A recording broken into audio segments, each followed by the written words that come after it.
Prinsip yang pertama, kita teladan dari Nabiullah Ibrahim. Sejak muda, tua, hingga beliau wafat selalu menjaga prinsip kebenaran. Maka Allah Ta'ala berfirman, qalu man fa'ala hadha bi alihatina innahu laminadh zalimin qalu sami'na fata yadhkuruhum yuqalu lahu Ibrahim. Artinya mereka berkata, siapa yang melakukan perbuatan mengacau Tuhan-Tuhan ini, yaitu Tuhan-Tuhan kesyirikan, sesungguhnya dia termasuk orang yang dolim, kata penduduk saat itu. Maka mereka berkata, kami dengar ada seorang anak muda yang selalu mencela berhala-berhala kita, namanya Ibrahim. Sejak muda Nabi Ibrahim itu dikenal memegang prinsip kebaikan, memegang prinsip kebenaran. Maka itu yang harus kita punya, jamaah sekalian, menjadi orang baik sejak saat ini sampai tua hingga kita wafat. Itulah prinsip yang pertama, adalah prinsip kebenaran yang harus kita punya. Rasulullah bersabda, mamin syai'in ahabu ilallah minasyababi ta'aib. Masya Allah, tiada sesuatu yang lebih disukai oleh Allah daripada seseorang anak muda yang selalu bertaubat, anak muda yang selalu jadi baik. Sampai-sampai Rasulullah mengatakan, nanti di akhirat nanti ada sebuah naungan yang tidak ada naungan kecuali naungan dari Allah Ta'ala. Siapa itu? Anak muda yang baik, anak muda yang hatinya selalu terikat dengan masjid, anak muda yang selalu dakwah hingga dia husnul khatimah. Allahu Akbar, Allahu Akbar, Allahu Akbar, walillahil hamd. Jamaah salat Id yang dimuliakan oleh Allah, teladan yang kedua yang harus kita punya, yang harus kita tiru dari Nabi Ibrahim dan keluarganya adalah kritis. Apa itu kritis? Daya nalar yang selalu kita pakai. Karena Allah Ta'ala memberi anugerah kita pikiran, memberi hati kita hati, dan emosi Allah memberi itu semua. Maka ini harus kita pakai sesuai dengan syariat Allah. Bagaimana tidak ketika Nabiullah Ibrahim, ketika dia mencari Tuhannya, ketika dia melihat matahari, melihat bintang, melihat bulan, dia mengatakan ini Tuhanku. Namun ketika bintang bulan itu redup, dia mengatakan sesungguhnya aku tidak bahagia. Masa Tuhan bisa redup, masa Tuhan bisa tertutup, dan seterusnya. Itu daya kritis, daya nalar tentang sesuatu, bahwasanya harus dikritisi. Selama itu kebaikan maka harus kritis, jamaah sekalian, terhadap pemimpin, terhadap masyarakat, terhadap orang tua. Sampai-sampai Nabiullah Ibrahim ketika ayahnya ini adalah seorang pembuat patung, ketika itu kemudian dia disuruh menjual patung itu, maka daya nalar kritisnya dia ngomong, masa Tuhan itu seperti ini, patungnya itu dicuci di sungai, didelep-delepkan, bahasa kita begitu, masa Tuhan bisa begini gitu. Itu daya nalar nih. Maka akhirnya kemudian dia protes kepada ayahnya, ayah, masa Tuhan seperti ini gitu. Ayahnya diprotes karena itu tidak logik, tidak masuk akal. Tuhan yang absolut, Tuhan yang maha segalanya, itu dipersonifikasikan, dibayangkan seperti benda. Itulah Nabiullah Ibrahim, ketika proses mencari kebenaran harus memiliki nalar yang kritis, akal sehatnya dipakai. Allahu Akbar, Allahu Akbar, Allahu Akbar, walillahil hamd.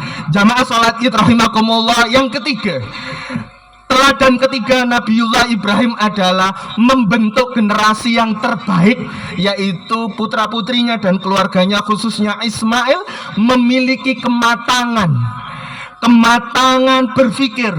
Kemudian yang kedua, kematangan jiwa. Yang ketiga, kematangan memahami sejarah. Ismail yang luar biasa memiliki kematangan berpikir ketika diajak dialog sama ayahnya. Nah, bapakmu ini dapat wahyu melalui mimpi untuk menyembelihmu. Bagaimana pendapatmu? Maka kemudian Nabiullah Ismail menjawab, ayah, jika ini perintah Tuhan, perintah Allah, lakukan, laksanakan. Sesungguhnya engkau akan menemui diriku ini termasuk bagian dari orang-orang sabar. Ibadallah, kematangan berpikir, kematangan jiwa, kematangan memahami, ini harus kita punya. Apalagi saat ini termasuk kematangan dalam memahami perbedaan. Hari ini Indonesia ada sholat Id 2, hari ini dan besok. Mari kita matang. Oh iya, karena ijtihadnya berbeda, saling memahami.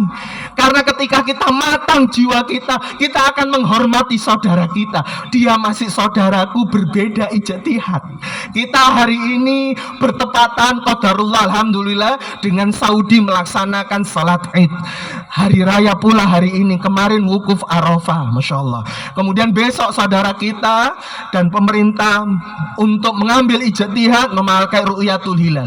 Itulah kematangan berpikir, kematangan jiwa yang harus ada di dalam diri kita, keluarga kita, termasuk masyarakat kita, memahami tentang perbedaan.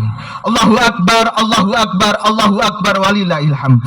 Jamaah salat rahimakumullah, teladan yang berikutnya yang terakhir adalah dari Nabiullah Ibrahim dan keluarganya adalah semangat ikhtiar, semangat totalitas di dalam ikhtiar dunia dan akhirat.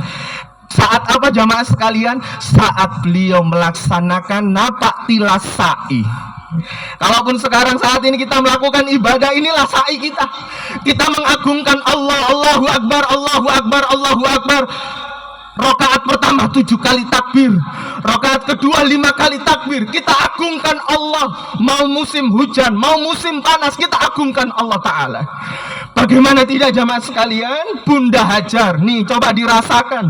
Sampai-sampai ulama kita Syekh Utsaimin ketika beliau memberi nasihat kepada jamaah umrah dan haji, ketika engkau sama Allah dikaruniai untuk bisa melaksanakan umrah haji, hadirkan, kata beliau, hadirkan suasana batinnya Siti Hajar, Nabiullah Ibrahim, Ismail ketika diuji tidak ada sumber daya apapun.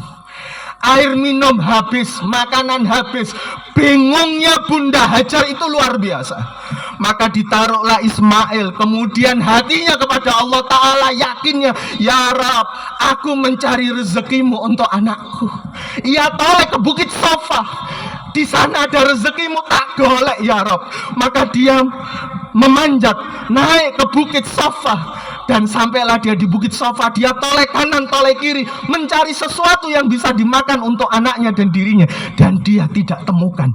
Ia toleh kanan, toleh kiri, bisa jadi mungkin ketemu manusia, namun dia tidak temukan jamaah sekalian.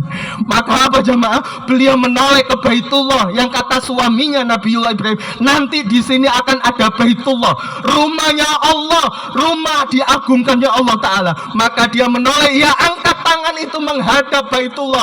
La ilaha illallah wahdahu la syarikalah, lahul mulku wa lahul hamdu yuhyi wa yumitu wa huwa ala kulli syai'in qadir. Bahasa kita sederhananya, ya Allah, tidak ada Tuhan yang layak disembah kecuali Engkau ya Allah. Lahul mulku, kerajaan langit bumi milikmu semua. Walahul hamdu, pujian itu milikmu semua. Yuhyi wa yumitu, hidupku, matiku, wa huwa ala kulli syai'in qadir, semuanya di dalam genggaman dan kehendakmu.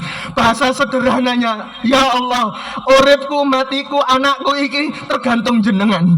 Saya ikhtiar. Maka dia toleh, oh di sana di lembah mungkin ada rezeki lagi, dia turun di lembah. Kalau saat ini ada warna lampu hijau, dia lari tergesa-gesa karena anaknya lapar. Saya harus segera, saya harus semangat untuk anakku, karena ini adalah amanah Allah. Sampailah dia di lembah, tidak ia temukan makanan. Dia toleh ke Bukit Marwah, di sana ada rezeki. Dia naik lagi dengan penuh semangat sambil memuji Allah Ta'ala. La ilaha illallah wahdahu la syarikalah, lahul mulku wa lahul hamdu yuhyi wa yumitu wa huwa ala kulli syai'in qadir.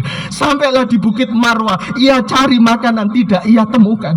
Ia toleh kanan, toleh kiri, tidak ada manusia. Maka dia menghadap kepada Allah, ya Rabb, Saya sudah ikhtiar.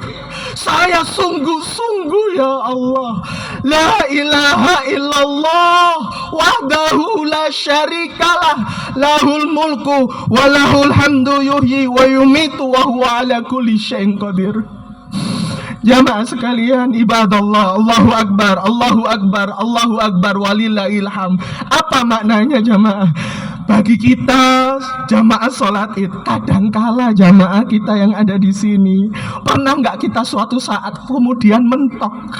Nggak ada seseorang yang membantu kita saat kita punya permasalahan, anak sekolah, istri melahirkan, butuh rezeki ini, kemudian kita toleh kanan toleh kiri, tidak ada yang kita temukan yang kita mintai tolong.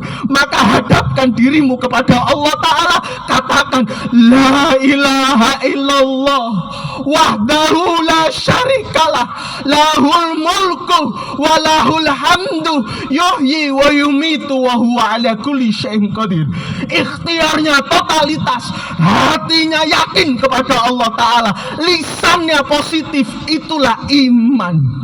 Tasdiku biqalbi, hatinya yakin kepada Allah, lisannya selalu positif memuji Allah Ta'ala, badannya ikhtiar totalitas kepada Allah Ta'ala.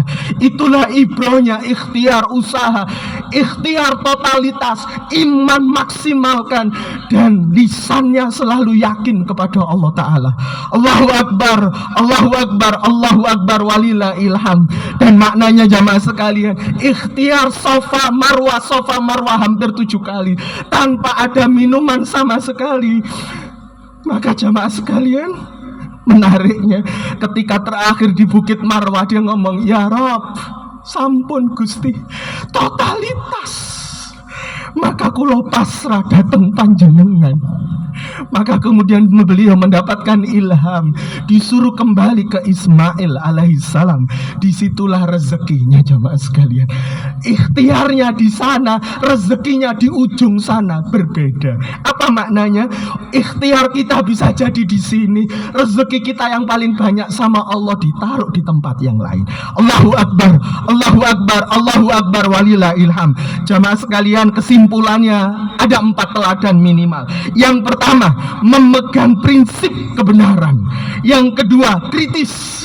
Tidak boleh manut-manutan, wahai, harus punya daya kritis, harus bisa menganalisa sesuai petunjuknya Allah Ta'ala dan Rasulullah Muhammad. Yang ketiga, harus membentuk generasi yang memiliki kematangan jiwa, kematangan berpikir, kematangan sejarah. Dan yang keempat jamaah sekalian, totalitas di dalam ikhtiar, imannya luar biasa, lisannya selalu positif. Allahu Akbar, Allahu Akbar, walillahil hamd.